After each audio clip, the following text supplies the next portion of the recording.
வணக்கம் நண்பர்களே. ஓம் கம் கணபதி நமக.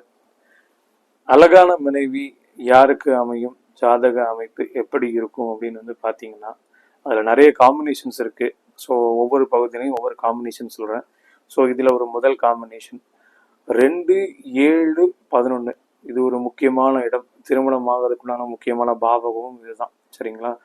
இந்த 2, 7, 11 சந்திரன், புதன், சுக்கிரன், குரு, அதுவும் வளர்பிறை சந்திரனாக இருந்தால் ரொம்ப விசேஷம். அந்த பொண்ணு ரொம்ப அழகாக இருப்பாங்க. இந்த அழகு அப்படிங்கிறது வெறும் உடல் அழகு மட்டும் கிடையாது, மனசாலையும் குணத்தாலையும் ரொம்ப அழகாக இருப்பாங்க. புருஷனுக்கு நல்ல ஒரு மனைவியாகவும், அந்த குடும்பத்துக்கு நல்ல மருமகளாகவும், ஈவன் ஒரு பிஸ்னஸில் இருந்தாங்கன்னா அந்த பிஸ்னஸுக்கு ஒரு நல்ல விதத்தில் ஒரு மந்திரி மாதிரியும் செயல்பட்டு அவங்களோட வாழ்க்கையில் முன்னேற்றத்துக்கு உதவுவாங்க. நன்றி.